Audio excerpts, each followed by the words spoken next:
You're listening to WRUULP, Savannah, Georgia, 107.5 FM, WRUU.org. We are Savannah Soundings, community radio with global soul. Check, check, 1, 2. Hope you like a little country, some rock and roll and blues, 'cause we sure love playing for good people like you. Let me know if you can hear me. Check, check, 1, 2. Welcome to Music Local and Sustainable, the radio show that features discussions with and the music of local musicians. I am your host, Dave Lake. Tonight we have Kristin King. Kristin King is probably most famous for her work as a harpist, perhaps as part of the Uncommon Collective, but also is a music entrepreneur. Welcome, Kristin King. Hi, thank you for having me, Dave. Besides your natural, angelic nature, what influenced you to become a harpist? I was born in 1980, so when I was a kid, everyone was basically planning on playing an instrument. Whether or not it would be your job or your career, that was not the factor. So I was at the Detroit Institute of Art and saw a harpist playing there. And so whenever someone asked me, what instrument do you want to play? I would say the harp. My parents are very proactive, and my mom, being an educator herself, started asking questions to people in the musical world in the Detroit area. And so I started piano lessons when I was 5 and then harp when I was 7. The piano is a prerequisite for harp. I would say most harp teachers would require that for a student, but I also just think piano is a great prereq for any instrument. I fell in love with playing and playing with friends from a young age. I remember specifically playing at church, and my mom dressed us in little angel outfits, and we played on Christmas Eve, and my friend Heather played the violin, and we probably knew like 5 songs together, and we just played those, and people loved it. And it was from a very young age I was performing on stages with other musicians, other performers, and it's a unique instrument, and it, I think, just intrinsically grabs people's attention, and it also makes people happy and calms people and relaxes people. Why do harp teachers recommend that you take the piano before the harp? That's a good question. The harp and the piano are very similar in a lot of ways, but they're also incredibly different. When you look at harp music and piano music, it looks very similar, as opposed to like violin music or cello music. You know, violin is just treble clef, cello is bass clef. So having the ability to read both treble and bass clef at the same time and being used to reading that is great with the piano. And then when you add the harp is so much more technically involved in terms of how you are plucking each string and the technique. But with the harp, there's a lot of other things. When you're first starting to play, it's wrist in, elbows up, fingers low, thumb high, the way that you close your hand completely, that all affects the tone. And then when you add in for a pedal harp or a concert harp, all the pedal changes. There's just a lot of actions going on and a lot of different things in addition to just reading treble and bass clef. When you start as a young individual like you did, are there small harps that you start on? Yes. So with levers instead of pedals. So you can see on my harp you have 3 slots for each pedal to go into. 7 pedals for A, B, C, D, F, G. That moves each string a half step. On folk harps or lever harps, there's a lever that you have to move with your hand. So if you can imagine while you're playing and then having to go ahead and change something for an accidental in a song, you're much more limited in your repertoire. But they're obviously a lot less expensive, and they're good things to start with. Let's talk about the parts of the concert harp. Sure. And what the names of the parts is. This is the column. The column. I know, it's very unique. which is that large pillar in the front of the harp. Yes, that looks like a column. Yeah. And the pedal rods go up through that column. And this is the neck. And this curvy piece at the top is the neck. Mm-hmm. If you look underneath there, do you see all those rods? Oh, I see. And so when I'm moving You can see them moving, and they're all connected to these little wheels that spin on the other side of the harp. Inside the neck, you actually see all the tuning parts. And then this is obviously the bass and the sounding board, and this is an extended sounding board.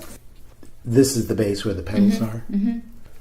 It's through the sounding board that you actually feed the strings, because you can see the strings actually coming out of little holes. Yep, through the back. And the back is hollow the same way that if you picture like a guitar in terms of the body of the guitar and where that sound is created and resonates.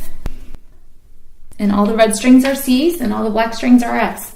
And people ask me all the time, when you get really good, do they take the colored strings away? Which would be like taking away the black keys from the piano. You would have no frame of reference. How many strings on a concert harp? 47. What is the range of the tones that you can play in relationship to middle C? Okay. So middle C on the harp is still middle, just like in the piano. And my lowest down here is pretty low. You can hear that. And then, so the deception, of course, is at 47 strings, but I still have 3 tone options for each string. So one string can produce. This is C flat, C natural, C sharp. So I'm playing the same string, but I'm doing that with my foot. Oh, with the pedal. With the pedal, exactly. The harp is not a chromatic instrument. So when you see pianists playing Gershwin and they're moving up and down the keys, white keys, black keys, white keys, black keys, you don't have that capability as much. But the harp, on the other hand, you can do a lot of cool things with harmonics, meaning if you picture on the piano, C sharp and D flat, they're at the same key. It's just 2 different ways of spelling it. So you can set pedals. Like here I've set C sharp and D flat pedals. So I have multiple strings playing the same pitch. And then F sharp and G flat. And this is a glissando. And then that's what does that. Now, you can hear a difference if I just put all my pedals in natural, for example. So right now, every string is like all white keys on the piano. And that still sounds cool, but this sounds a lot better. Makes sense. Let's go through these pedals. Mm-hmm. There are 7 pedals, and there are, looks like there's 3 positions for each pedal? Yes, flat, natural, sharp. Does that change all the strings? The C pedal moves every C string. The F pedal moves every F. So you have B, E, F, C, G, D, and A. So as you're playing, you will depress some pedals if you have a sharp or flat of that particular note. Correct. Is the music written generally so that you would keep some pedals down all the time, or are you constantly moving the pedals? Basically, you start a piece with the pedals set in the key that the song is in. But if the song modulates or has a bunch of accidentals, or some of the jazz tunes I play, I'm constantly doing footwork. Playing a song in the key of D flat, for example, 5 flats. On piano or any other instrument, you're mentally thinking B, E, A, D, G.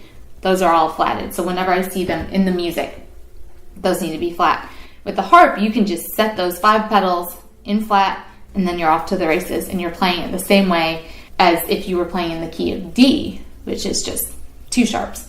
If you were to just watch my hands and what strings I was playing, they would be the same strings. It's just the pedals that have made it different. So it would sound very different. Mm-hmm. It's just because you switched the particular pedals for that particular key. Right. So for example, if you look at my hands, so I'll play a D major chord. So these are the strings. I'm going to keep my hands on the strings I just played, and I'm going to change the pedals. And now I'm playing a D flat major with the same strings. Now, in the fully up position, so there's 3 positions. There's a fully up position, there's a middle position, there's a fully down position. Right. Is the middle position the natural? Yeah. Okay. So flat, natural, sharp. Okay, so flat would be up and sharp is down, and the middle position is the natural position. So if you think sharp, you're tightening the strings. So the pedals are all connected through rods that go through the column here, and then they're connected to all these mechanisms and all these little wheels that turn. The mechanism of tuning is actually at the top of the harp, yes, of the concert harp. So each of those. And there's an instrument you use to actually tune. A tuning wrench. Okay. And you have to tune how often, say, during a concert? Not usually, hopefully not during a concert, unless something really bad happens. It's sort of like a piano. They try to tune it before the concert begins. Right, but I move it so often, and even if it were just sitting in my house, I would tune it before I played. In Savannah here, we have such drastic weather and extreme humidity, so there are definitely times when I've played an outdoor gig, and it would be nice if I could have tuned in the middle of the gig, but you can't really start tuning in the middle of a wedding. You can't jump up in the middle of a wedding and go, pause. time out. Yeah, time out. Can you guys just stop getting married for a minute? I need to make sure I'm in tune. And how do you adapt to that? You just pray that no one in the audience has perfect pitch. Okay. It's easier if you're playing solo, because hopefully your whole instrument is sliding out of tune relatively equal with other strings, but then if you have other musicians that you're playing with, it can be a little bit painful. When you do a concert, do you pretty much tune in the environment that you're going to be playing? Yeah, definitely. And as close to performance time as possible, right before doors. You tune in the natural position. I tune in the flat position, actually. Okay. Yeah.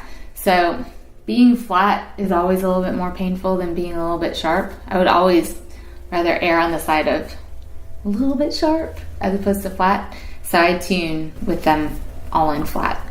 And then harpists get their harps regulated ideally every 2 years. Think of, it's not a complete overhaul by any means, but it's not just an oil change. Basically checking all the mechanisms to make sure they're all calibrated correctly and in calibration with each other. So there are trained technicians. My harp is a Lion and Healy, and it's, in my opinion, the best company, but in many people's opinions as well. So there are technicians that train with Lion and Healy, and then they tour and travel all over the world servicing harps. So you make an appointment? Usually I try to get the guy to come down and I host him. So that all the other harpists in the region will bring their harps here, so I don't have to move both of mine. But the last time, the closest he came was Atlanta, so I went up there for that. I broke a pedal rod in the middle of a gig. I think harpists can go their entire lives and never break a pedal rod. It's not like breaking a string or anything. It's pretty incredible. It was my A pedal. It just had no tension, so it couldn't do anything to the strings. The rest of the gig, I was like, okay, we're playing everything in flat keys, and because all I could play were A flats. But then I had to drive to Virginia to get it fixed. And that's why I have a backup harp, so I can still be working. It's very interesting to watch a pedal rod be changed. It's pretty intense. It's inside. Yeah, it goes up through the column, and they get out these, looks like the jaws of life. They're just cutting these things, and it's ridiculous. Do you have to take the body off? Well, he takes the base piece off, and there's a special holding thing for it to be laid down on safely so it can be secure, so it can be worked on and accessed. All this is hollow in the back here. So that's how you change strings and access. And you thread them up through there and then tune them on this side. You actually don't replace the string as you see it. You actually have to go into the instrument to replace the string? Yes, and through the back. Tonight we have harpist Kristin King. One associates the harp with a glissando. The glissando is almost synonymous with what people think of the harp, and that's just that series of notes that run up through the octaves. Right.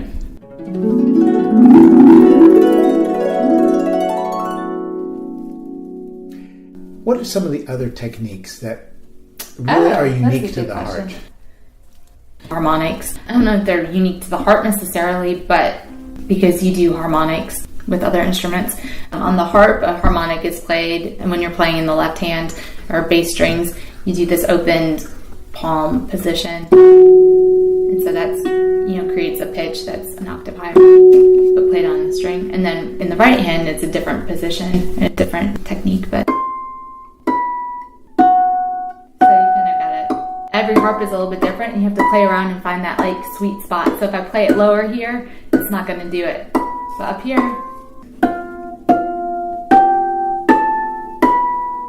So there's a sweet spot to get that harmonic. Yeah. And allow the other strings to start vibrating along with the string that you play. If you don't hit it in the exact right spot, and it's pressure on the thumb that I'm using here, and then muting the bottom of the string with my knuckle. I have to get right on. That was a good one. Because normally you want to play in the middle of the strings in terms of reference from the neck down to the sounding board. But there's also times when it calls for you to play low down here, so it kind of gives a tinny sound. Do you hear that? Versus, so the tone is quite different.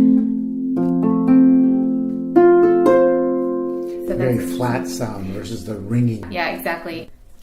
And then there's always opportunities to be percussive with the sounding board as well. So I use that during Hotel California. You can do slides with the pedals. So you're moving the pedal back and forth rather than clipping it into a slot. I can also do it. I can do it clean like that because I'm muffling it. But if I don't, and then this other one is kind of fun.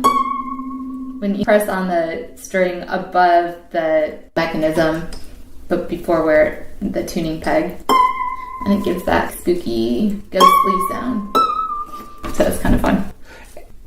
There are Brazilian harpists and some other cultures, they use their fingernails and they get this a different sound. I can use my pinky. See, if you play with a fingernail, then it's a very different sound. You don't want fingernails. And you don't use your pinky when you play.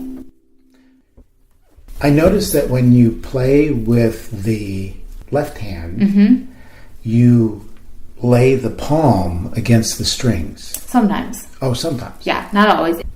It helps keep the sound clean because unlike, piano, so you have a damper pedal, or it's like having a mute on something. So with the harp, it's going to just keep on ringing unless you do that. So a lot of times if I'm playing big bass, I don't want it to just be see how it starts getting muddy. So a lot of times, you want to be muffling while you're playing. But it just depends on the style of music and what I'm doing. Because then sometimes you do want it to ring out. It just depends. If you have a fast sequence, you want to muffle the tone from ringing as you go up. Unless it's notes. Meant to be this is the foundation. You want this almost like a pedal. You talk about a pedal in piano or a pedal tone, if that makes sense. So if I want that to be ringing and I want to, I can, if I'm playing something that this is enhancing that, then that's great. But if I'm playing this and then I want to go to a different tone or a different key, then I want to muffle that. So if you want then it to be like a ringing bass below a treble sequence, you'll just let it ring out. Absolutely. But if you're changing keys, you will want to muffle it so that you don't get that muddying effect. Exactly. Or doing a lot of notes in a row where you don't want to get that muddying effect because of the harmonics too. Right. Yeah, exactly. Depending on what you're playing, if it's in conflict with that tone, then you don't want it there.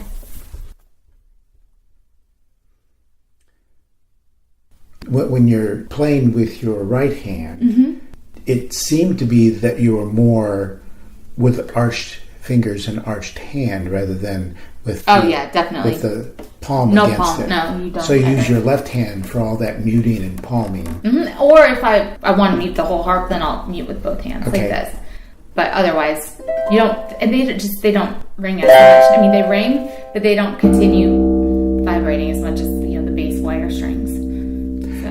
In the same sense of a piano, you would tend to use your left hand for the lower notes, right, and the right hand for the upper notes. Correct.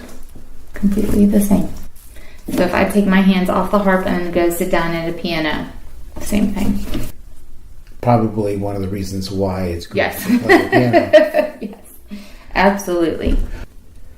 Do you find that you learn most of the theory while you're playing the piano before you get to the harp, or do you develop your theoretical knowledge of chords and major, minor as you're playing the harp? That question completely depends on what age you are when you start either of the instruments. I think a 5-year-old's brain can certainly understand basic theory, but not to the extent that would be super applicable. I think a 5-year-old mind plays and can understand, like, they're playing what's written, they can read these notes, and they know that it sounds right, but they don't necessarily understand the circle of fifths or the circle of fourths or the theory behind the order of the sharps and flats and the order of keys. So for me, I had a big advantage because my first piano teacher was very big into teaching me chords and reading chords and coming up with my own accompaniment when I was playing like pop tunes. And I still remember when the first songs I learned was Autumn Leaves. And we have a joke with my family, but this woman that used to watch us after school, we'd go to her house. And the first time I went there, and I was in, I think, 2nd grade, and I was like, "Oh, you have a piano?" And she's like, "I do." She's like, "Can you play?" And I said, "Yes, I would love to play something for you." I said, she's like, "Well, what would you like to play?" I said, "Do you like Autumn Leaves?" And she's like, "Okay, sure." And then she says, you know, her impersonation, she's like, "You sat down and you're just like, and doing like all these runs on the piano and stuff." And I don't think I was thinking it's impressive. I actually, to this day, still have that sheet music of Autumn Leaves, the original one from when I was in 2nd grade. Still have Mrs. Worth's little markings on it. And she was so funny. She, for all piano teachers and piano players, I swear, she just like, "I don't care, I'm gonna do my own thing." She taught me the foundations of reading chords to the point that I can go sit in on a gig, and if someone gives me a lead sheet, meaning just chord changes and a melody, I can usually just jump right in and vamp on that, which is, I think, a really great skill to have. I don't think I realized how important it was until later on in life. And then I went to a camp up in Michigan when I was in 5th grade. And thankfully, I had a counselor that just had this way of, for me, she spoke my language and she just opened up the world of theory to me, and it just all clicked. Just made so much more sense. And it's so important because I think sometimes people, same thing, like when they hear the word calculus, like they think they have to be instantly afraid of it. And that, oh, that's just something that stresses me out, or I'll never comprehend. But if you really have a good teacher that breaks it down for you, and then all of a sudden you're like, "Oh, I know, I understand this. This is logical. This makes sense. And now I have these tools in my toolbox, and now I can use those and do so much more with that." So I think anytime you get stretched outside of your comfort zone, whether it be the summer before 5th grade or next week playing with whomever, you keep on stretching and learning. So I think the harp is really unique from a theory perspective, just because you do have to be thinking proactively, especially you were asking before about writing music for the harp. It's very easy to tell if, and people are so kind, they really do, I think, make an effort and try to learn about the harp and how to write for it. But there are very obvious times when you can tell the person that arranged it is just a pianist, because you need a 5th finger to be able to play what they're asking you to play. But when I start doing arrangements, or when I look at a piece of music, I immediately analyze, okay, which notes are absolutely necessary, and then which ones are just going to have to fall by the wayside, because I don't have 7 feet to be able to do all these pedals at once. So there are some limitations.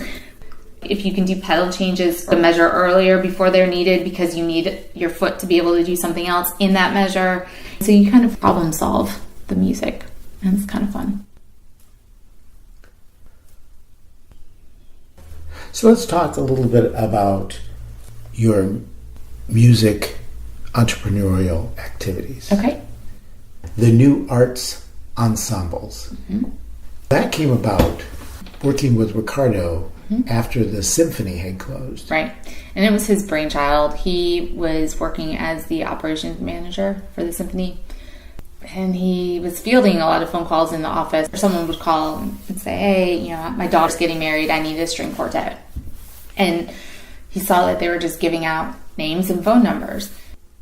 Some musicians really like dealing with brides and clients, and others just do not like dealing with any of that type of stuff. Not to mention the contracting and the payments and all that stuff. So he saw a need. And so when I was visiting here before I moved here, I met a mutual friend of his, and she said, oh, our friend Ricardo always says he needs a harpist here. I'm going to tell him about you. And then a month later, I was at an art opening at Starland, and I met Ricardo on the porch. And, oh, you're the harpist? When you move here, you're mine. Okay. So we started communicating, and we were just getting the website up, and I look back at all the ways we used to run. We used to burn CDs for clients as demos and send out like physical CDs to people all the time. We would spend so much on ink and toner for copy machines. I mean, we'd just send out full packages. It was just very time consuming. Yeah, looking back, I'm like, obviously technology makes things a lot more efficient, but it's really helped our business a lot. And really, I think our clients appreciate the fact that a lot of times we're not just booking, but we're also playing. That's definitely a plus for our clients. And then on the flip side, I think the other musicians that we subcontract also appreciate that we're musicians, because I wouldn't ask anybody to do anything that I wouldn't consider doing. So there's a good level of respect there and mutual appreciation, and I think it's allowed us to have a very successful company. So have you gotten requests of something that you simply would not do? Yes. Honky tonk badonkadonk. I hadn't heard of it either. And then I listened to it and immediately vetoed it. So I say to clients, I was like, we're open to unique requests, but we also reserve the right to not unintentionally sound bad. So there are just some songs that aren't going to work with our instrumentation. And then other songs, surprisingly, I just played Sweet Child of Mine, Guns N' Roses, the other day, and it sounded awesome. So you never know. I try things out, and I guess if I'm in a generous mood, I'll do a little audio recording on my phone and send it to the client, because a lot of times clients have no idea of even comprehending how something would sound on the harp, and they don't understand. Because like you said before, the glissando, that's when they hear the word harp, they think, and they can't imagine that you can play Led Zeppelin or anything else. You're listening to WRUULP, Savannah, Georgia, 107.5 FM, WRUU.org. We are Savannah Soundings, community radio with global soul. If you enjoy our programming on WRUULP, please support the station with a donation. As an individual, you can give any amount, become a basic station member, or become a serious fan of the station. To check out membership rates and to donate to the station, go to www.wruu.org/individual and select to donate monthly or subscribe to an annual membership. Again, to donate to the station, go to www.wruu.org/individual and select to donate monthly or subscribe to an annual membership. Thank you for listening to and supporting WRUULP. This portion of WRUULP Savannah Soundings programming is made possible by a grant from Sentient Bean, offering fair trade coffee, vegan and vegetarian food, and breakfast all day. Located at 13 East Park Avenue, across the street from the tennis courts at Forsyth Park. Our menu and special events listings can be found at sentientbean.com. You're listening to Music Local and Sustainable, and I'm your host, Dave Lake. Tonight, we have harpist Kristin King. When you get requests, is it pretty much, we're having a wedding, could I have this instrumentation? Mm-hmm. How often is it we'd like this style or we'd like these things played? More often now than before. I think, sadly, the demographic of people getting married in general, are not necessarily young adults who grew up playing an instrument. And I don't think that's their fault or anything. I think school systems in general, arts and art funding has been cut and cut and cut. And also I think there's a lot of pressure amongst young people now to do all the things. You have to be in all the sports and dance and travel teams and this acting and this playing and everything. So it's very difficult, I think, to have that experience and exposure to the arts unless it's really the priority. So we joke because we're like, we're not jukeboxes. Like, we can't just play whatever. But I think a very common theme, and has been a common theme for a while now, is using classical instruments but playing contemporary music on it. And to be honest, I get it. It's more orally accessible. People find it familiar. They can connect with it. Granted, there's plenty of classical pieces that everybody knows, or at least is familiar to them, but sometimes it's familiar to them because it's an Lexus commercial on TV. But there's also opportunities when, clients say, hey, I don't really know what I want.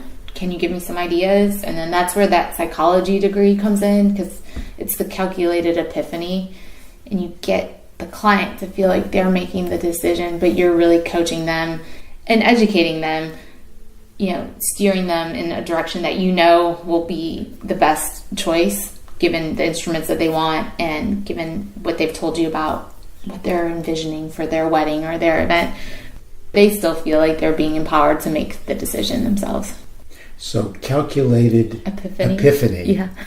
So that you do things that you know that they will then come up with an idea which you can do. Mm-hmm. But they came up with that idea right. because you directed them in that direction. Yes. I learned that from my business ethics professor in college, Al Genie. I think it's legit. It's not manipulation. It's really just help me, help you. Let's all get on the same page. Isn't that sales? Right. Or saying, here, I'm a caterer. Here, let's sit down together. I'm going to let you taste a couple things. You tell me what you like the best. But I know I'm going to put in front of you the best options anyways. Because why would I want to put in front of you something that tastes bad? So the same thing. So I'm not going to suggest something that I think would be wrong or not great for anyone. Because we don't want to sound bad, unintentionally at least. We did a wedding not too long ago where I had some reservations about the song selections. But they insisted, so we made it work. I told my musicians, guys, this weekend we're playing two of the greats, Whitney and Celine. And it really was Whitney Houston and Celine Dion. So let's change gears a little bit and talk about performance on the harp. You play everything from Debussy to Grateful Dead, probably. Yes. Yes. I've been having a lot of people ask about rap lately, and I don't do any rap. Although there's definitely some Dr. Dre tracks that have this type sound in the backing track. I'd totally go be a studio harpist for Dr. Dre or Snoop. I think that would be awesome. And how would you adapt something that's meant for rocking guitars to something like the harp? So I can play for you The Cure.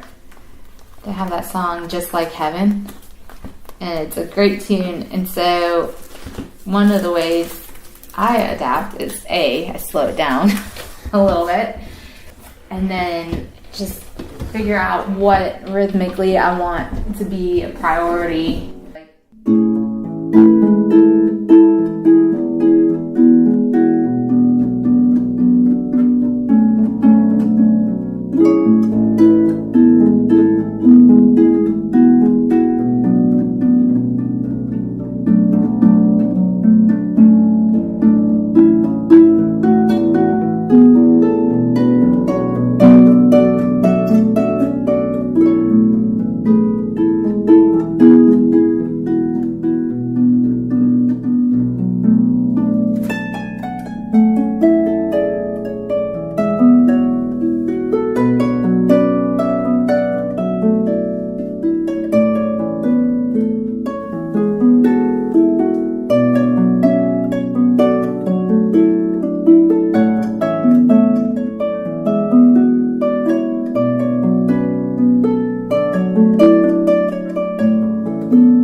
that's just an easy way to bring an old pop tune from the 90s and give it a little revamp and put it on the harp. I don't know, that's just one example. So if you listen to that original song, it's faster and much fuller and rocking. Would you do that as a solo? Oh yeah, I play that solo all the time. You said earlier that you do Led Zeppelin. Yes, that sounds great too. People love it.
But yeah, that's a fun one, and I don't know, I've just been I like this one too, Neil Young's Harvest Moon.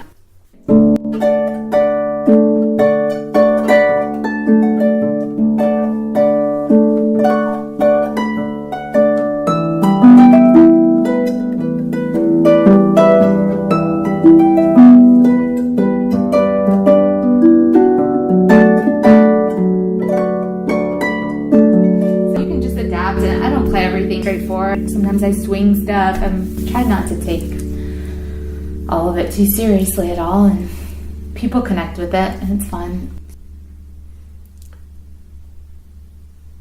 One of the songs I've been playing a lot lately, and because we're doing it for our Uncommon Collective concert, is this song that Corey and I are going to do together.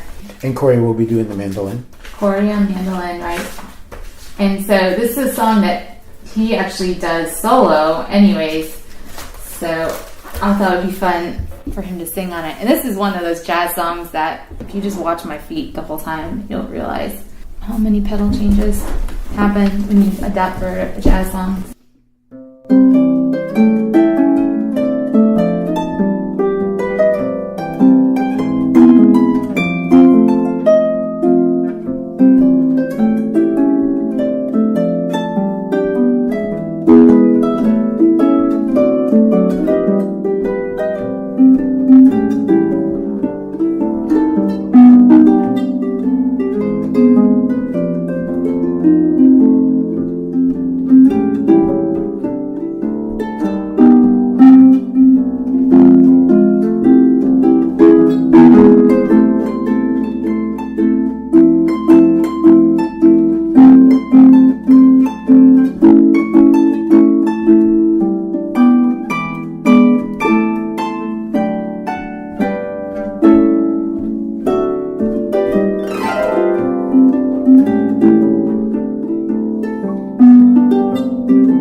Playing mandolin and singing it works with his voice. It's cute.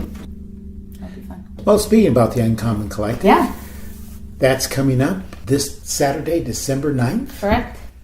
The Uncommon Collective traditionally is a holiday event. Mm-hmm. Here at the UU Church in Savannah, it has become a traditional holiday feast of music. Thank you. Yeah, we try to throw in a couple holiday tunes, some fun songs, and each year that we do this, it's a completely new program.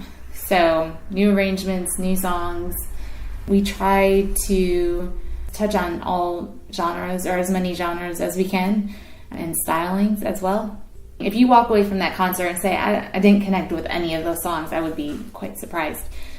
So this year we have some of my favorites. I try to come up with a theme for each program because that just gives you a way of kind of having some synergy amongst all the songs.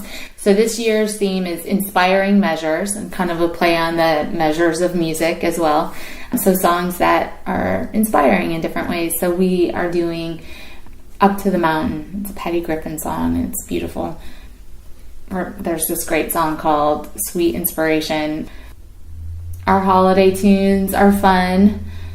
This year we have Man with a Bag and Cool Yule and I'll Be Home for Christmas. You know, we try to just keep things light and fun and upbeat. We're doing a fun version of Blue Christmas. I just came off of doing that complete Elvis gospel album, so it seemed like a good fit.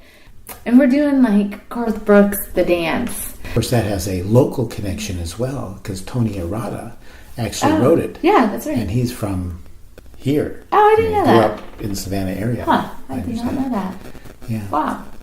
And the harp solo piece for this concert is going to be the Barcarolle from Tales of Hoffmann. It's an opera by Offenbach.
Some of the previous editions of it have had some classics from stage and screen. Oh yeah, we're doing Seasons of Love from Rent.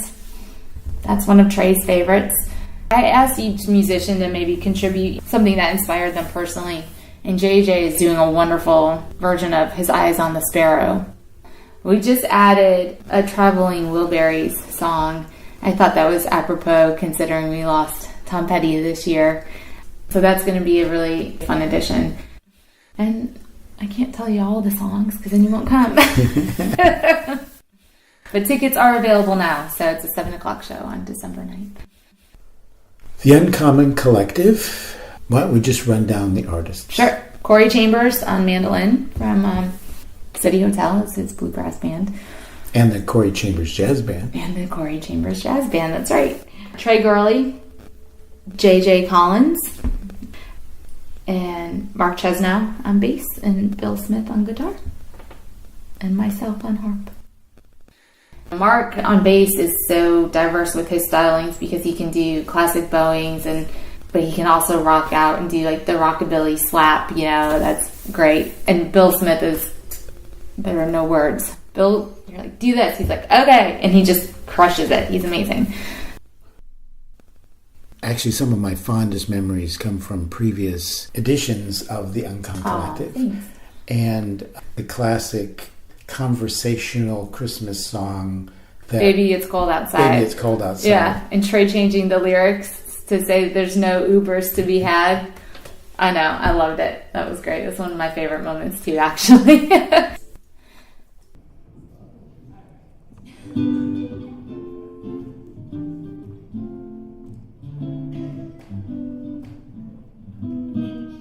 I really can't stay. Baby, it's cold outside. I've got to go away. Baby, it's cold outside. This evening has Been been hoping that you'll so drop in. very nice. I hold your hands, they're just like My mother will start to worry. beautiful. What's your And hurry? mother will be pacing the floor. Listen to that fireplace So roar. baby, I'd better scurry. Beautiful, please don't Or hurry. maybe just a half a drink more. What's the records on will I The neighbors pour? might think, Baby, it's bad out there. say what's in this drink. No Ubers to be had out there. I wish I knew how. Your eyes are like starlight now. This spell. I'll take your hat. Your hair looks I'll swell. just say no, no, no. Mind if I move in At least closer? I'm gonna say that I Please tried. couldn't say that I I tried. really can't stay. Baby, don't go down. Ah, but it's cold outside.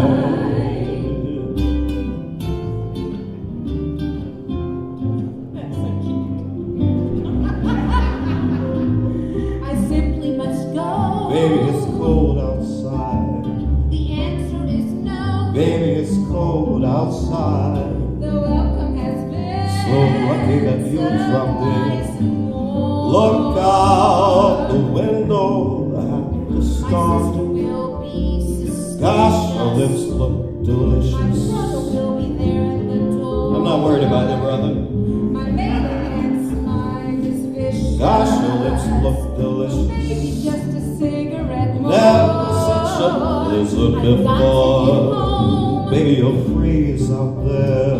Say, lend me your phone. It's up to your knees out there. You've really been grand. I feel when you touch my Don't you hand. see? How can you do this thing to There's me? bound to be talk tomorrow. Think of my lifelong There sorrow. will be plenty in If you caught pneumonia and die, I really can't stay. baby, don't go out. Baby, it's cold. Baby, it's cold outside.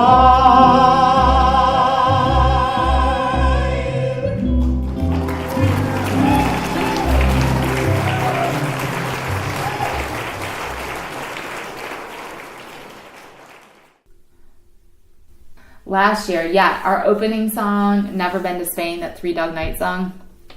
And it's so fun too, because I feel like in my mind, like most of these songs should be like everyone knows them, but nobody knew that song. Nobody in the band, when I brought it to them, I was like, this is going to be our opener and this is awesome. And the whole theme was like touring, traveling. Bill, I remember saying one time that he'd been at a gig playing stuff for 4 hours and he's like, and yet Never Been to Spain is still in my head. So that was a favorite.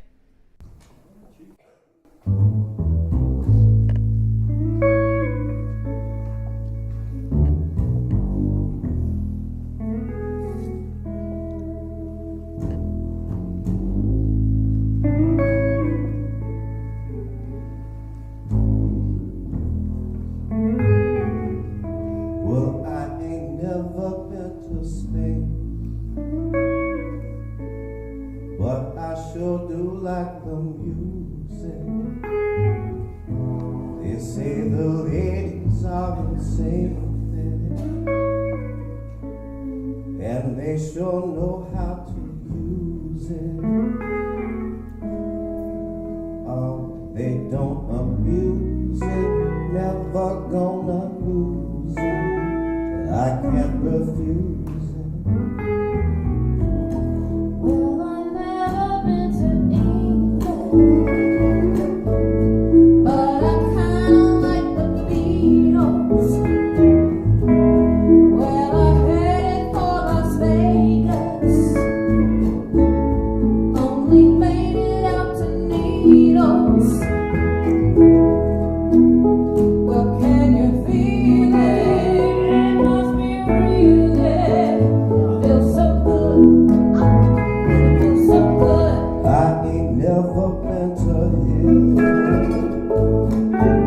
But I've been to Oklahoma, where they tell me I was born there, but I really don't remember. in Oklahoma. Not Arizona. What does it matter? What does it matter?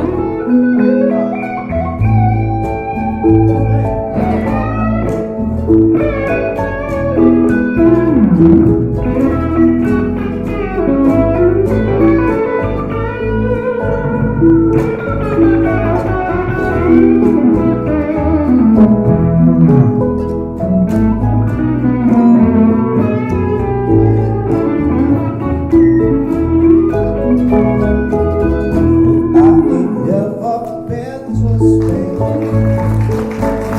but I sure do like the music. They say the ladies are insane there, but they sure know how to use it. No, they don't abuse it, never gonna lose it. I can't refuse it.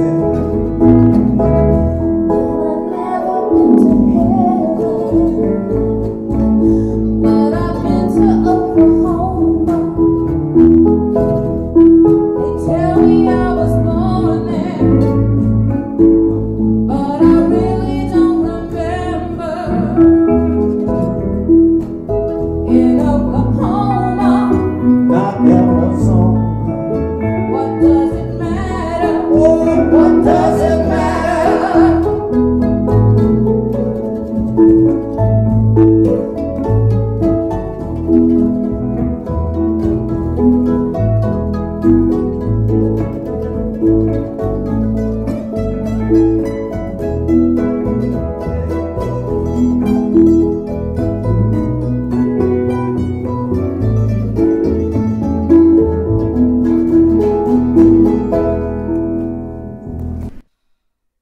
Oh, and they did Midnight Train to Georgia too last year. That was really fun.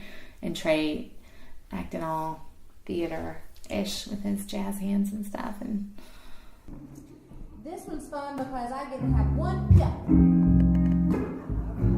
And he makes up for it in his pippiness.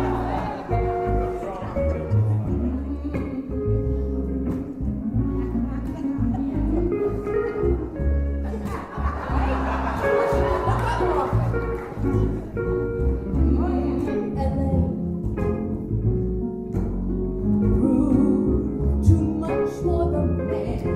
much for the man.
On that midnight train to Georgia.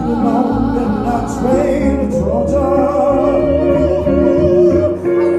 Live in this world. Live without him in mind. Yes, it was. He's leaving on that midnight train to Georgia. Midnight train. Said he's going back to find Going back to fire. Never it takes that ride. Just wanna be right by your side. And I've got to be with him. I know you will. On that midnight train to Georgia. Train to Georgia. I'd rather live in this world than be without him in mind. Yes, it goes Oh, love, gone boy, the midnight train ride. Oh, love, gone boy, the midnight train ride. Oh, love, gone boy, the midnight train ride. My world, his world, our world, mine and his alone. My world, his world, our world, mine and his alone. I've got to go, I've got to go, I've got to go. Hey, yeah, I've got to go, I've got to go, I've got to go. Hey, my world, his world, my man, his world. On that midnight train to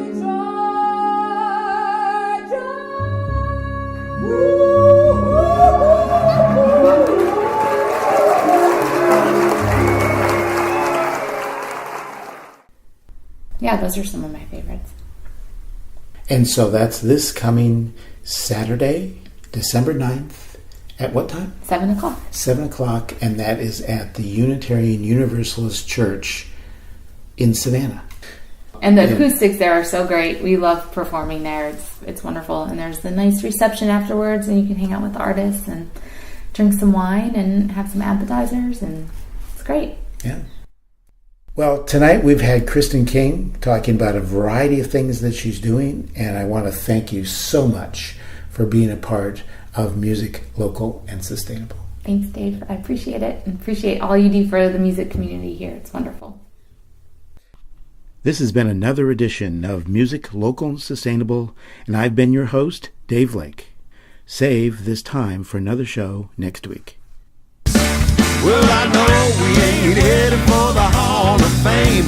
Gonna give it what we got, man, that ain't no shame. Let me know if you can hear me.